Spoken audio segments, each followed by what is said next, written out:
Hi guys, welcome back to the channel. Today I thought I'd talk about a scenario that is all too common at the moment.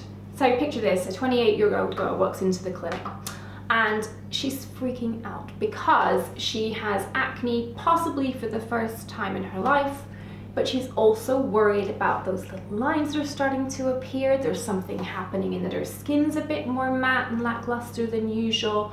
Maybe there's a little something creeping in here when she smiles. So basically, acne and anti-aging all happening on the same face in terms of her concerns. Now, why might I think that this scenario is in fact a blessing for her? Well, the reasons for that are, firstly, that I don't think it's that well known, to be honest with you, but acne and anti-aging are often best treated by the same active ingredients. Now, I think that the reality is that we are seeing more and more adult acne. We're essentially in the grip of an epidemic. 200% increase in presentation to private practice in adult acne.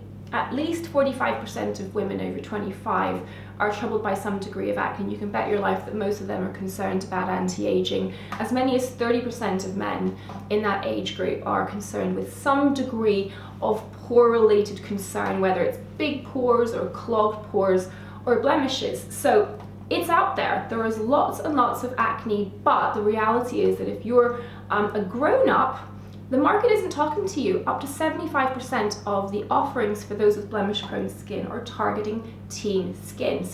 And teen skin, we know, behaves quite differently.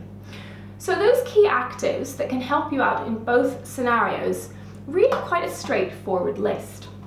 So top of the list are in fact retinoids. I mean, you're probably not that surprised to hear that from me, are you? And there is a retinoid out there to suit everyone. There are those for people who come into the office because, you know, we can, let's use prescription retinoids. We might go for something like tretinoin rather than adapalene on prescription because it has a better performance in both solving acne and also addressing anti-aging concerns. But if you're just going down the over-the-counter route, you might try something from The Ordinary, who have a number of different vitamin A offerings, for example, the Advanced Retinoid 2%. So get a retinoid going that's going to help with pore clarity, it's going to reduce bumpiness and comedones, and it's going to start to tackle those first signs of aging, little fine lines, a dullness in the complexion, and even possibly some pigmentation issues. The next key active, again, you're probably not going to be that surprised, is niacinamide. So the kind of ingredient you might find in a sunscreen like UV Clear from Elta MD, which contains 5% niacinamide, or indeed something like Paula's Choice Resist range, the Pure Radiant Skin Brightening Treatment, which again is high in niacinamide. So niacinamide, vitamin B3, guess what, makes you more tolerant of the retinoid we just mentioned. But also in its own right, it's good for redness, for pore clarity, and again helps tackle those first signs of aging in terms of fine lines and wrinkles.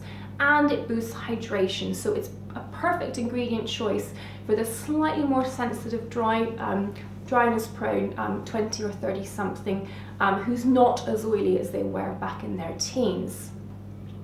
And as I say, those two ingredients really complement each other very well. Then you have my next top tip, which is azelaic acid, ingredient that's increasingly more commonly found now, although for a while there really wasn't too much in the way of non-prescription azelaic acid preparations. Good for those who might be slightly more prone to redness and sensitivity. We use it on prescription for those with rosacea, and it's particularly useful in the overlap group. We've got both rosacea and acne. Good for pore clarity, good for texture, so really starting to address some of those anti-aging concerns as well, but really good for calming down any activity around the pore.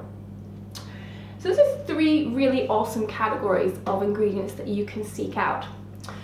So the next reason why having acne at this critical point in your life might be a blessing is that you can bet your life your derm's going to bully you into embracing sunscreen every single day, not just during summer months. And if you show any signs of reluctance, they will present you with an awesome portfolio that will mean that you really can't say no. And the reason for that is partly because the ingredients we're going to recommend to treat your blemish-prone skin with its aging concerns are all going to tend to make you a little bit more sensitive to sunlight. So it's just a no-brainer to incorporate sunscreen into your routine. And then the other aspect is that UVA rays, which are aging, are around all year round and penetrate through glass.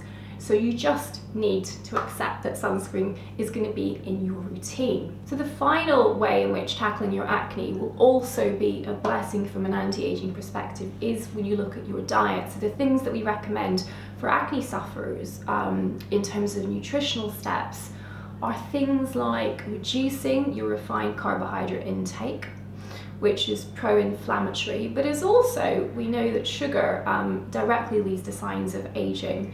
By making collagen stiff and not function properly in the skin. The next thing is to encourage a diet that's rich in the right types of omegas, omega-3s.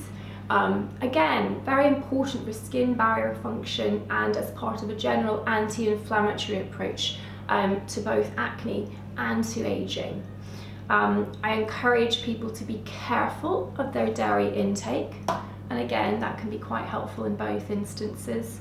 And then the final thing is to really make sure that your diet is rich in nutritionally dense foodstuffs like nuts, like mushrooms, to ensure you're getting plenty of trace elements like zinc and selenium, which are so important for hair and skin health, both in terms of preventing problems, but also to fortify you against the process of aging.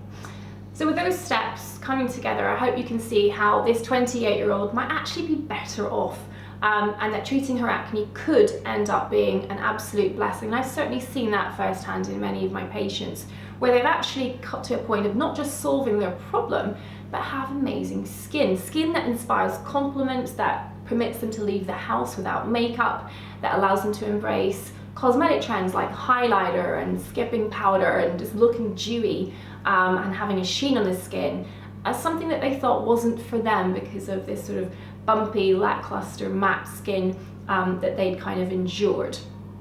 So taking your skin in hand, problem solving with the right ingredients that multitask really can be the answer to having great skin now and for the future.